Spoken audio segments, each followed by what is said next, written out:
Hello et bienvenue dans une nouvelle vidéo. Aujourd'hui on va tester ensemble les nouveaux produits que j'ai achetés chez Boozy Shop. Je pense que vous avez vu ce haul la semaine dernière, donc j'avais acheté quelques petits produits chez Boozy Shop. J'ai un petit peu tout, un petit peu pour le teint, un petit peu pour les yeux, un petit peu pour les lèvres. Et donc c'est ces produits, ou en tout cas une partie de ces produits qu'on va tester ensemble aujourd'hui. Alors j'ai déjà fait ma base de teint, donc j'ai mis crème solaire, fond de teint, anti-cerne, j'ai aussi fait mes sourcils. J'ai juste pas encore poudré parce qu'on a des produits crème à tester. À commencer par le bronzer liquide de chez Makeup Revolution, c'est le Super Dewy Liquid Bronze que j'ai dans la teinte Fair to Light. J'avais déjà testé le Super Dewy Liquid Blush que j'ai dans la teinte You Had Me at First Blush, qui est rose très intense, qui est franchement joli. J'avais mis dans les bofs. C'est un joli blush. Maintenant, le nom ne correspond pas du tout au résultat, puisque Super Dewy, non, là c'est un blush mat. Quand je l'ai swatché, celui-là il m'a l'air de correspondre plus à un fini un petit peu plus dewy. Donc je vais déjà les swatcher l'un à côté de l'autre pour que vous voyez la différence de texture. Rien que comme ça, on voit déjà comment le produit se tient.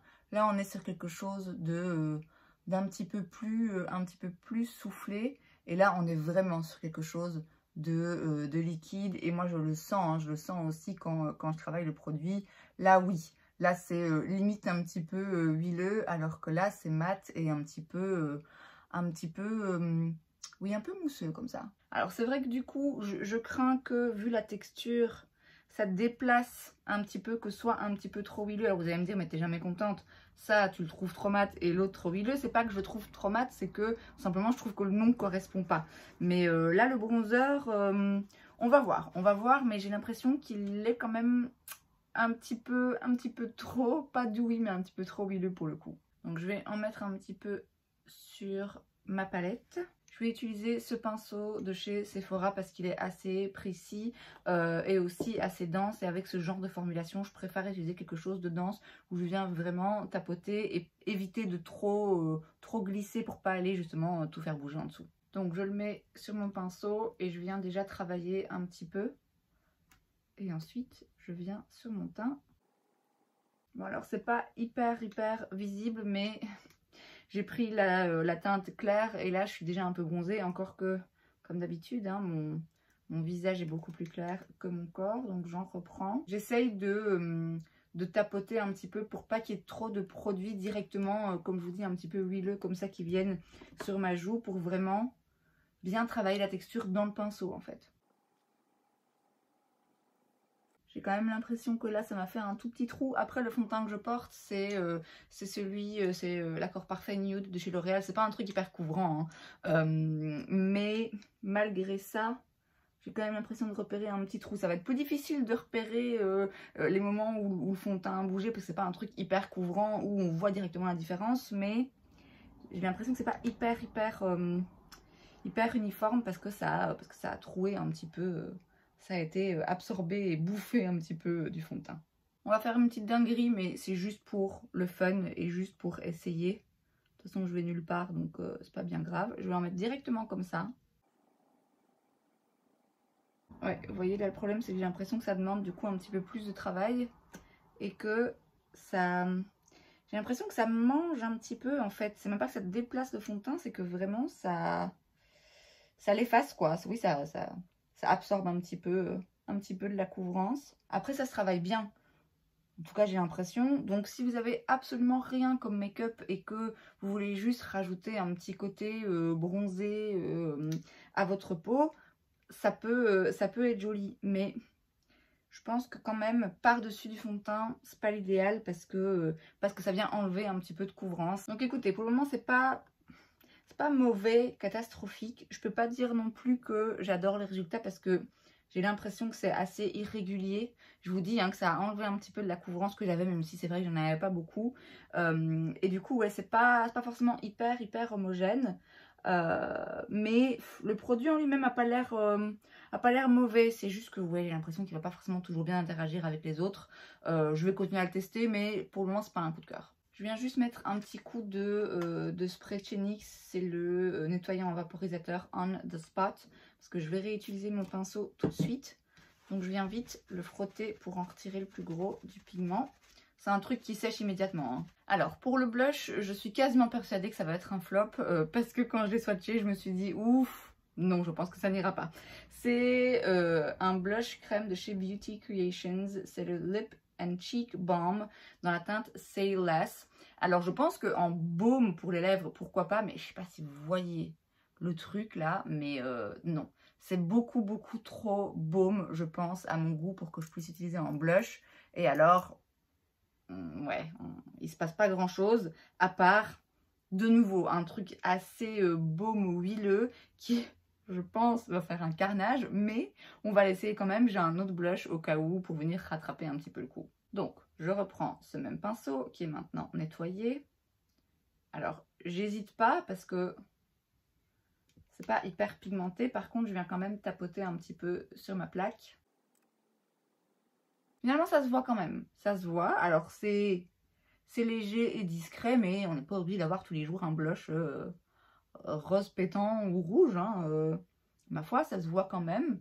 Ça vient juste donner un petit coup de bonne mine. Par contre, je sais pas si vous verrez bien, mais ouais, même le bronzer que j'avais, là, même lui, il a pas survécu. C'est trop baume. C'est vraiment trop baume.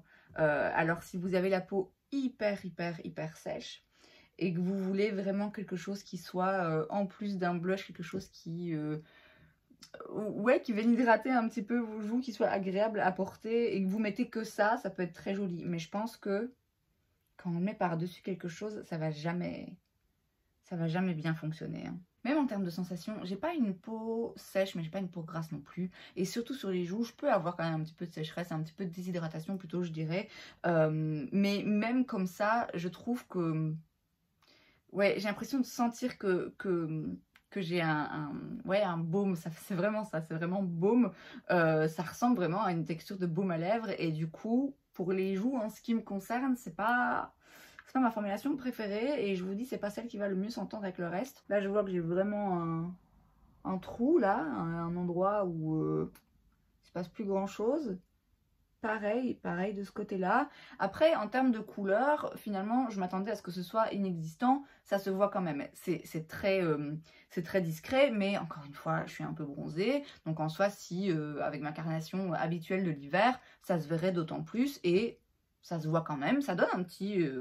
ouais, un petit coup de vitamine à la peau, c'est pas dégueulasse, mais ouais, je suis pas fan de la façon dont ça interagit avec le reste et je suis pas fan de cette texture quand même un petit peu grasse à mon goût. Du coup, juste pour le plaisir et pour intensifier un petit peu, je vais rajouter un peu de mon blush Patrickta. Ici, c'est la teinte She's the Moment. Je vais pas mettre de poudre parce que si je mets une poudre par-dessus ce baume, ouf, ça va être dégueulasse. Donc, je prends juste un tout petit peu, je vais refrotter mon pinceau, hein. Un tout petit peu de la crème, du blush crémeux.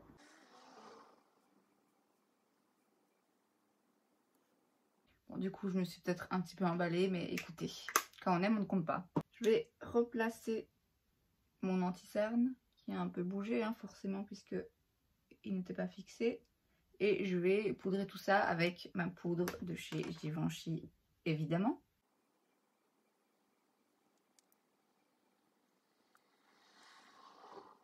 Alors en highlighter, de nouveau chez Makeup Revolution, j'ai le Beam Bright Silk Touch Highlighter dans la teinte Bronze Body qui est a priori trop foncé pour moi, mais de nouveau, risque de me répéter, je suis bronzée en ce moment donc il y a moyen que ça passe et même si c'est un rien trop foncé encore pour le moment, là mon visage est toujours plus clair que mon corps, hein, comme d'hab, donc je pense que quand j'aurai un petit peu rééquilibré tout ça quand même, ça ira.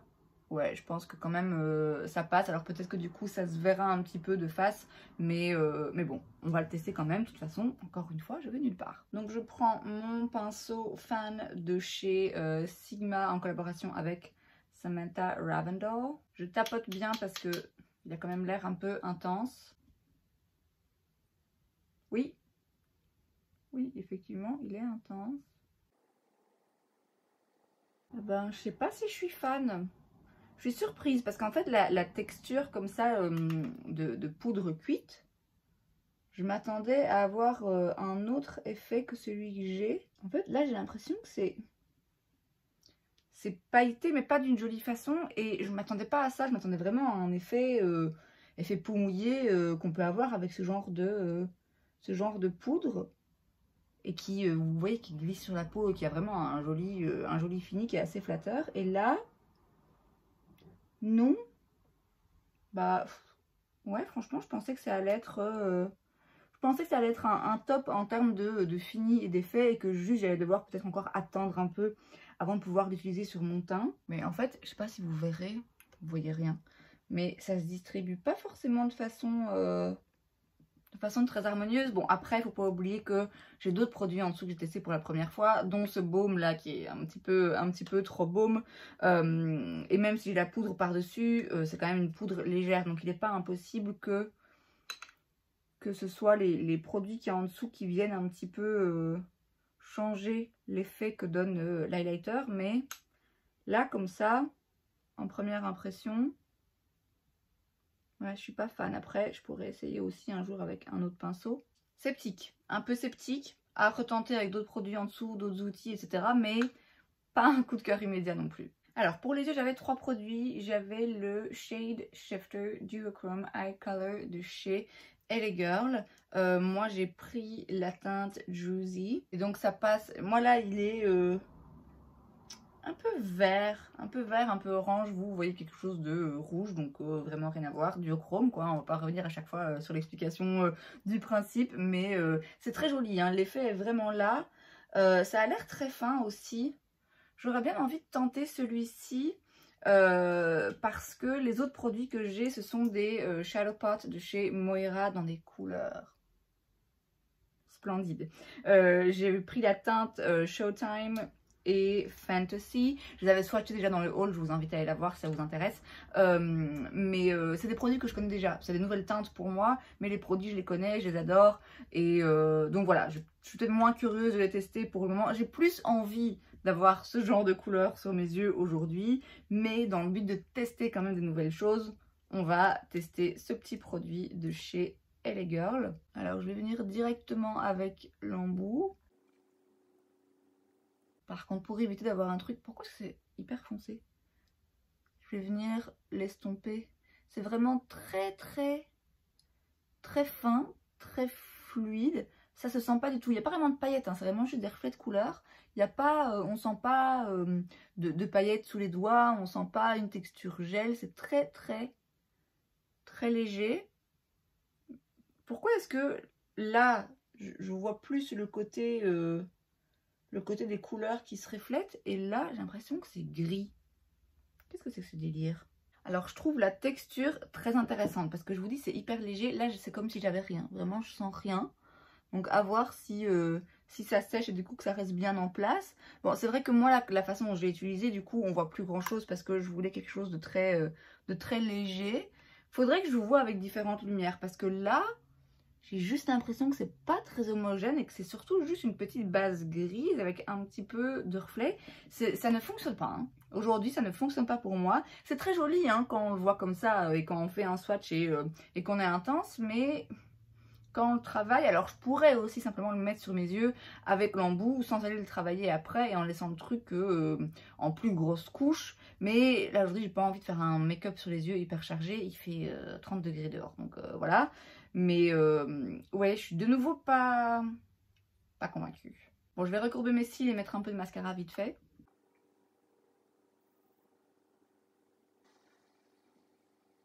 Et on termine avec les lèvres. J'avais 2 produits chez Moira. J'ai le Signature Lipstick dans la teinte Warm Nude qui est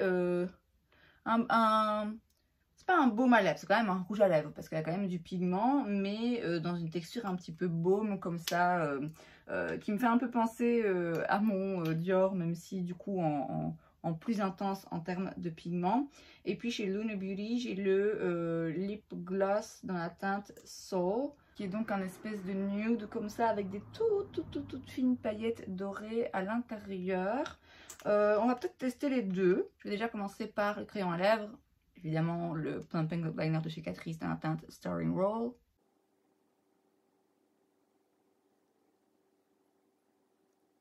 Et je vais donc commencer avec le rouge à lèvres de chez Moira. C'est très baume, hein. C'est plus... c'est un petit peu plus baume et donc un petit peu plus huileux. J'arrive à trouver un petit peu plus émollient. Voilà. Un petit peu plus émollient que celui de chez Dior. Du coup, à mon avis, ça tient un petit peu moins. Et c'est un peu plus intense en pigment. Enfin, il est joli.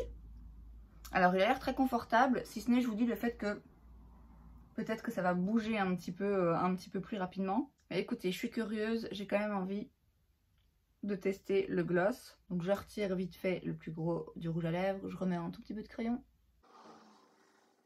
Qu'est-ce qu'ils sont agréables ces gloss. J'avais déjà l'huile à lèvres de la marque. Un délire. Alors par contre, si vous n'aimez pas le caramel, ça en a la couleur, ça en a le goût aussi. Hein. En fait, le truc, c'est de l'eau. On a vraiment l'impression qu'on peut en mettre encore et encore et encore. C'est juste, vous voyez, ça colle pas du tout, du tout, du tout. Je comprends pas vraiment comment ils font. Et la couleur, ça va, c'est joli. J'avais un petit peu peur de la couleur parce que je me disais, si c'est très pigmenté, ça risque d'être un petit peu, d'être pas forcément hyper flatteur sur moi. Mais en fait, non, je la trouve vraiment très bien. Je vous dis, il y a un tout petit peu de fine paillette, mais elle se voit pas. On voit pas qu'on a un truc pailleté sur les lèvres qui, encore une fois, n'est pas toujours hyper flatteur. Ça fait juste... ouais, ça reflète un petit peu la lumière de façon différente. Très joli, mais ça, je savais que j'allais adorer. Et franchement, le petit rouge à lèvres là, de chez Moira, il a l'air assez prometteur. Je pense pas que ce soit quelque chose de dingue, mais pour le coup, ça peut vite être un produit que j'utilise tout le temps par facilité parce que ça a l'air assez confortable. C'est une couleur vraiment qui me va bien. Donc vraiment, là, pour le coup, enfin, les produits lèvres relèvent un petit peu le niveau. Et écoutez, voilà donc le look final. Alors, c'est pas dégueulasse, hein, malgré le fait que j'ai quelques produits là qui m'ont déçue. En tout cas, de loin, comme ça a l'air tout à fait habituel et basique. Mais c'est vrai que moi, quand je regarde de plus près, je vois que là, j'ai des trous, que peut-être déjà un peu le bronzer, mais surtout le blush a tout bougé. Je vois aussi que là où j'avais juste mis du bronzer, bah, finalement on voit plus grand chose, mais bon, c'est peut-être dû au fait aussi que la teinte est juste trop claire. Et je vois que l'highlighter est pas... il accroche bizarrement à la peau. C'est pas du tout le fini auquel je m'attendais. Bon, après la couleur de nouveau est pas forcément idéale pour moi, mais au-delà de la couleur... non, le fini est pas ce que je pensais. Et alors sur les yeux, bon là, voilà, ça passe. À voir sur la durée. Par contre, les lèvres, vraiment là, j'adore. Et c'est donc tout pour cette vidéo. J'espère que ça vous a plu. Si c'est le cas, n'hésitez pas à laisser un like. Vous pouvez aussi vous abonner à ma chaîne parce que c'est gratuit, donc pourquoi pas. Et moi, je vous vois la prochaine fois. Bye.